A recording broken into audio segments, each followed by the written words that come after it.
Assalamualaikum warahmatullahi wabarakatuh. Waalaikumsalam warahmatullahi wabarakatuh. Waalaikumsalam warahmatullahi wabarakatuh.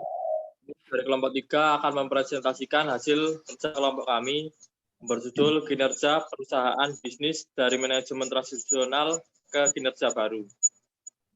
Kelompok kami beranggotakan 6 orang. Pertama yaitu Farel Muhammad Arkan, NPM 0137, Robi Akbar Maulana, NPM 0144, Adianan Sapitri 0150, Baga Arianto 0162, Elisa Sepiani 0165, Wahyu Safitri 0167. Pertama yaitu abstrak. Abstrak manajemen kinerja tradisional harus ditinggalkan dan diganti dengan menerapkan manajemen kinerja baru. Perbaikan manajemen kinerja dilakukan secara berkelanjutan untuk mengantar kinerja karyawan, tim, dan organisasi ke yang terbaik. Agar efektivitas manajemen kinerja tercapai, organisasi bisnis perlu mengembangkan supervisi dalam melakukan perbaikan manajemen bisnis kinerja. Kata kuncinya yaitu manajemen kinerja. A. Pendahuluan. Dalam persaingan yang semakin ketat di pasar global sekarang ini, banyak organisasi bisnis terkena musibah kalah bersaing, menderita kerugian, bahkan menderita kebangkrutan yang disebabkan rendahnya produktivitas sumber daya manusia dalam organisasi bisnis tersebut. Masalah yang menimpa organisasi bisnis tersebut dapat diselesaikan dengan mencari penyebab pokok yang menimbulkan masalah tersebut. Penyebab umum masalah tersebut adalah karena organisasi bisnis masih menerapkan manajemen kinerja performance management atau tradisional. Slide selanjutnya akan dibacakan oleh Farel. Makalah ini membahas bagaimana cara melakukan perbaikan manajemen kinerja untuk mengantar kinerja karyawan, tim, dan organisasi yang terbaik. Praktik manajemen kinerja dapat berupa penentuan tujuan, pemilihan, dan penempatan pekerja, karyawan, dan manajer, penilaian kinerja atau performance apresial, pemberian kompensasi, pelatihan dan pengembangan, dan manajemen karir. Pembahasan makalah ini diawali dengan mengidentifikasi karakteristik manajemen tradisional dan manajemen kinerja baru.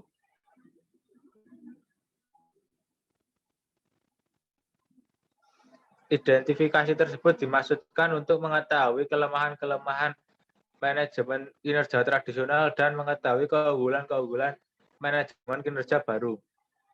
Manajer dan supervisor suatu organisasi memainkan peran penting dalam membantu organisasi mencapai tujuan dengan meningkatkan dan mempertahankan produktivitas karyawan yang tinggi. Efektivitas dan efisiensi dalam pelaksanaan pekerjaan akan mendukung kinerja organisasi untuk menghasilkan produk dan jasa yang mampu memenuhi kebutuhan dan harapan customer. Perbaikan manajemen kinerja dilakukan tanpa mengalah dan tidak mempunyai akhir. Pembahasan terakhir dalam makalah ini adalah bagaimana model manajemen kinerja yang terdiri dari 4 tahap, yaitu perencanaan, implementasi, refleksi, dan kompensasi, dapat dipergunakan untuk perbaikan berkelanjutan manajemen kinerja.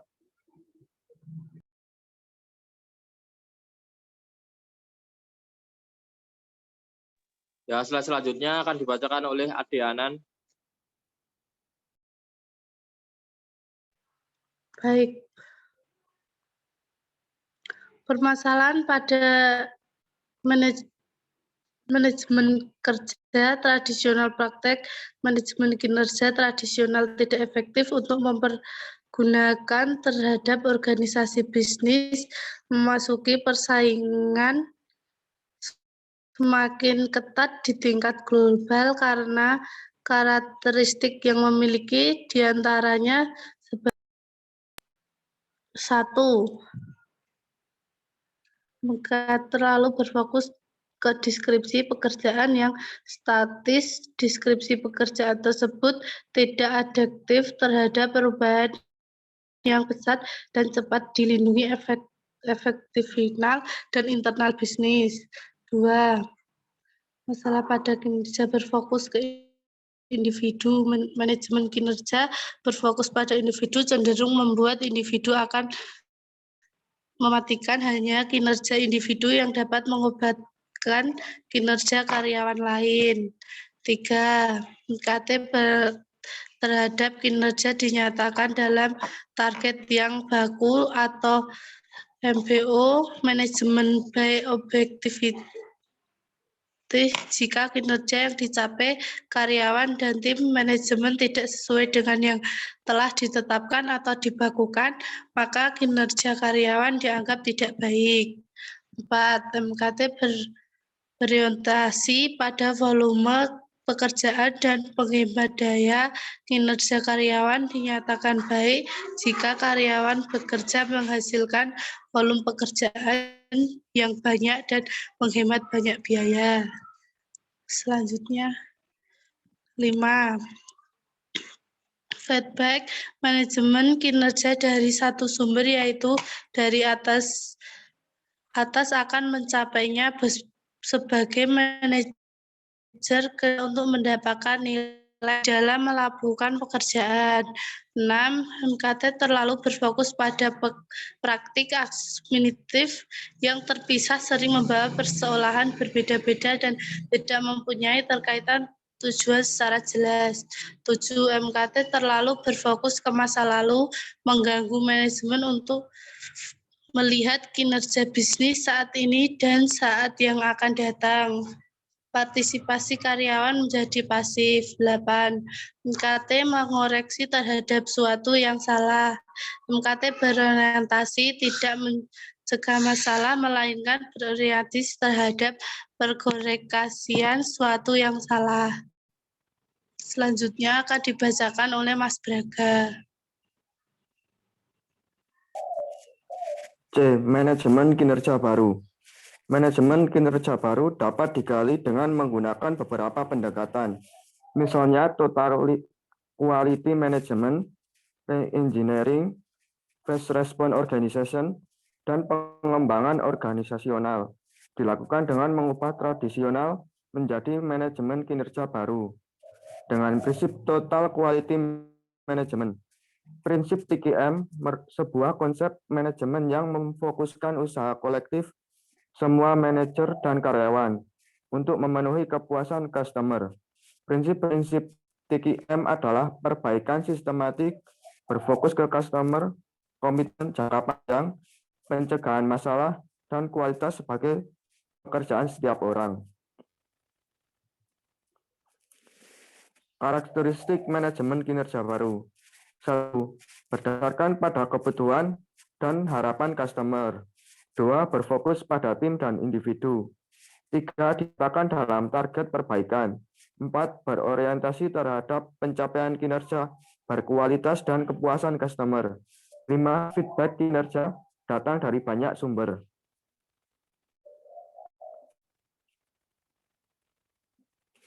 Selanjutnya akan dijelaskan oleh Mbak Elisa. Baik. Selanjutnya yang nomor 6 adalah independen kolektif adil, fokus pada mutual sistem yang terintegrasi yang terdiri dari individu, proses, dan unit bisnis.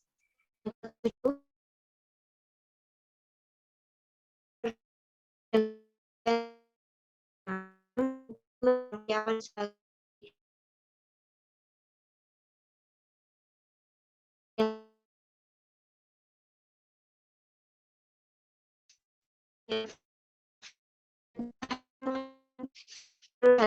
pengkoreksian output yang rusak. Dalam memperhatikan karakteristiknya, manajemen kinerja baru dan tradisional dapat menunjukkan perbedaannya. Slide selanjutnya. Slide selanjutnya, perbedaannya yaitu yang pertama, manajemen kinerja tradisional yaitu berfokus pada deskripsi pekerjaan yang statis, sedangkan Manajemen kinerja baru berfokus pada kebutuhan dan harapan customer. Yang kedua, manajemen kinerja tradisional berfokus pada individu, sedangkan kinerja baru berfokus pada individu dan tim. Yang ketiga, harapan kerja dinyatakan dalam target buku atau manajemen by objective atau MBO. Sedangkan kinerja baru, harapan kinerjanya dinyatakan dalam target perbaikan dan berkelanjutan. Yang keempat, berorientasi pada volume pekerjaan dan meminimalkan biaya. Sedangkan kinerja baru berorientasi pada pencapaian kualitas. Kelima, feedback dari supervisor atau manajer. Sedangkan kinerja baru, feedback kinerja dari berbagai sumber. Yang keenam, berfokus pada praktik dan sistem administrasi terpisah. Sedangkan kinerja baru berfokus pada multiple sistem yang terdiri dari individu, tim, proses, dan unit bisnis mengelola kinerja karyawan dalam konteks kerja bisnis. Yang ketujuh, berorientasi ke masa lalu dan partisipasi karyawan pasif. Sedangkan kinerja baru berorientasi pada masa yang akan datang dan partisipasi aktif dari karyawan. Yang ke-8, pengkoreksian terhadap suatu yang salah, sedangkan kinerja baru pemecahan masalah. Slide selanjutnya akan dibacakan oleh Mbak Wahyu Safitri. Baik, terima kasih Mbak Lisa. Yang D, pengembangan supervisi. Supervisor harus dikembangkan untuk memainkan peran dalam menerapkan manajemen kinerja baru. Supervisor memainkan peran dalam proses penilaian, perencanaan, dan penerapan TKM dalam manajemen kinerja baru.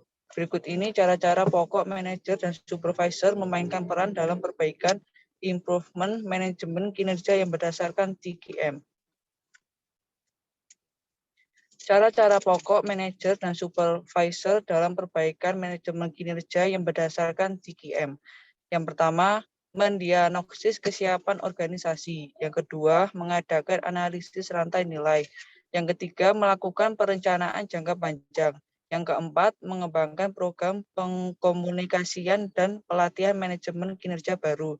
Yang kelima, supervisor menjadi pembimbing dan penasehat.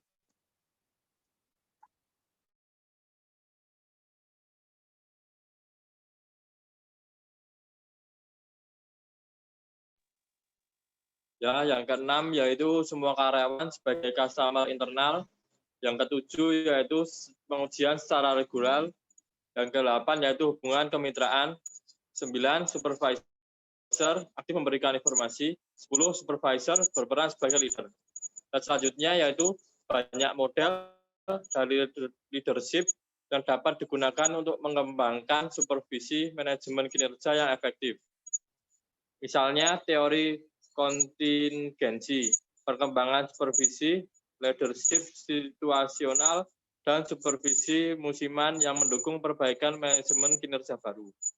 Ide umum pendekatan-pendekatan ini adalah sebagai berikut, yang akan dijelaskan oleh Farel.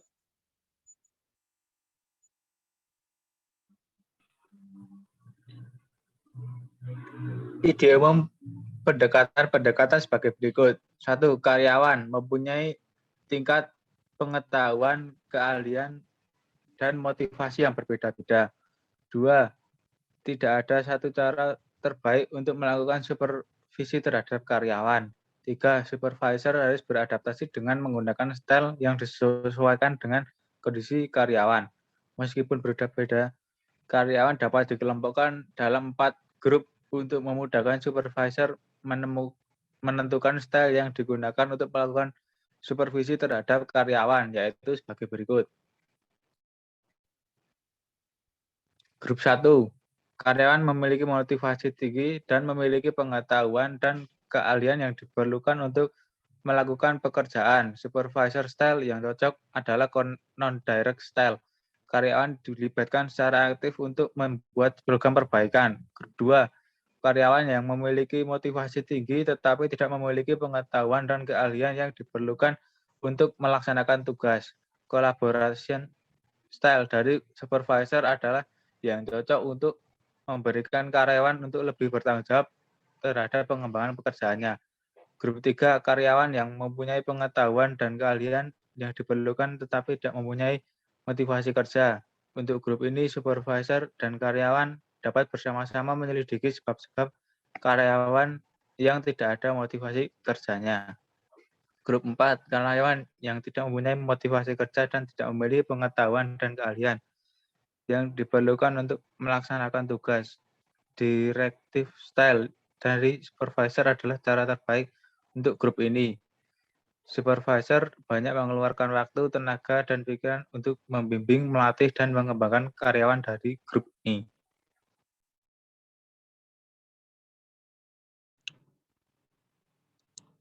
Empat tahap perbaikan manajemen kinerja.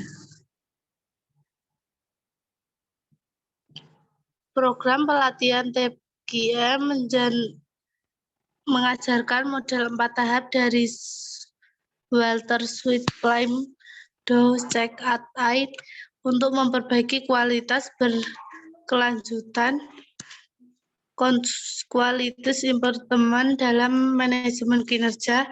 4 tahap tersebut diberikan nama baru: perencanaan, implementasi, infleksi, dan kompetensi. Keempat, tahap perbaikan berkelanjutan manajemen kinerja disebut model manajemen kinerja adalah merupakan siklus perbaikan berkelanjutan tanpa kena lelah dan tidak mempunyai akhir.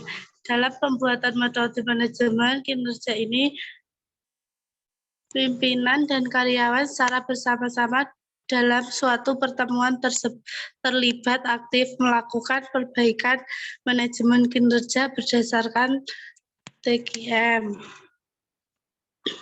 Gambar 1, model manajemen kinerja. Implementasi, reaksi, kompetensi, perencanaan. Perencanaan. Kegiatan-kegiatan penting dalam tahap perencanaan ini adalah: 1. Mengidentifikasi kebutuhan customer eksternal dan internal. 2. Mendapatkan dan memberikan informasi kinerja yang mencatat penyimpanan yang terjadi. 3. Meneliti kecakapan dan kemampuan organisasi. 4. Menyampaikan atau meluruskan visi misi dan rencana strategis. 5. Mengidentifikasi tujuan organisasi tim dan individu. 6. Membuat organisasi landas. Selanjutnya akan dibacakan oleh Mas Braga.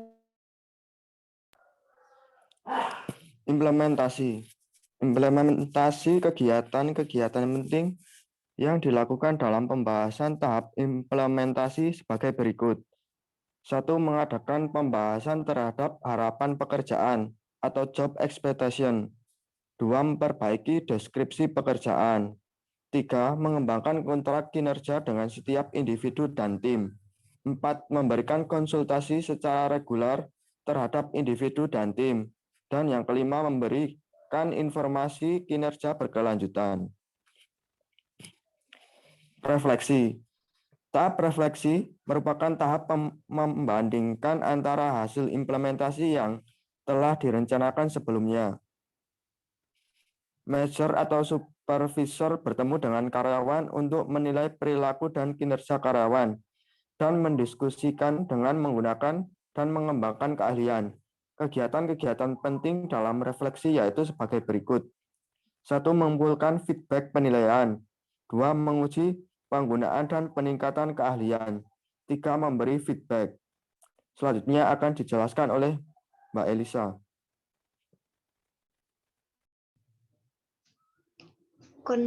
Kompensasi. Kompensasi yang digunakan untuk menghargai atau menilai kinerja. Penilaian kinerja dengan kompensasi hendaknya ditetapkan dan melibatkan individu dan tim. Aktivitas penting yang dibahas dalam tahap kompensasi sebagai berikut. Yang pertama, mengkaitkan kinerja dengan upah. Kedua, menentukan kompensasi terhadap kontribusi individu pada 3 tingkat. Yang pertama, individu, tim, dan organisasi. Yang ketiga, menggunakan implementasi dari sistem kompensasi total. Slide selanjutnya, kesimpulan.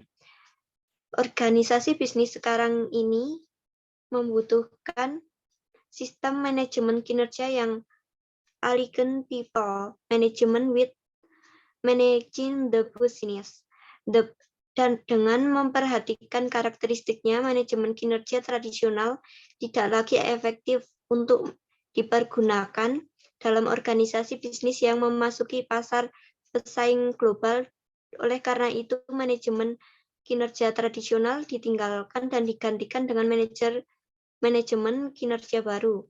Dengan memperhatikan karakteristiknya, manajemen kinerja baru yang berdasarkan TQM sesuai dengan efektif bagi organisasi bisnis yang memasuki persaingan yang semakin ketat di pasar global. Slide selanjutnya, Mbak Wahyu Safitri.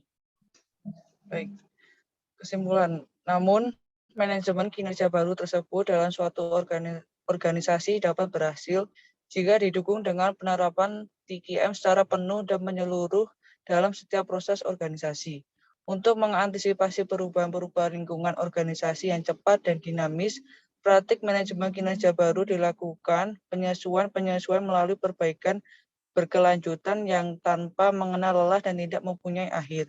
Model manajemen kinerja yang terdiri dari 4 tahap, perencanaan, implementasi, refleksi, dan kompensasi, dapat digunakan untuk perbaikan berkelanjutan. Manajemen dan supervisor bersama semua karyawan akan menggunakan praktik manajemen kinerja sebagai alat untuk memberikan kontribusi terhadap penentuan bentuk dan tujuan organisasi baru yang dinamis.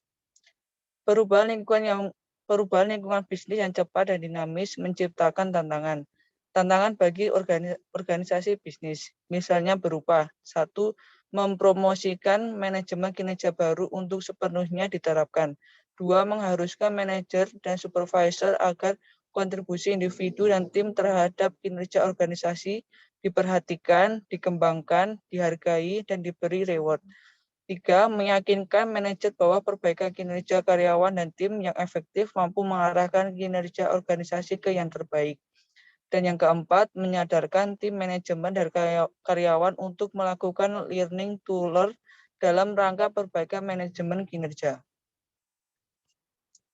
Sekian dari kelompok kami. Terima kasih.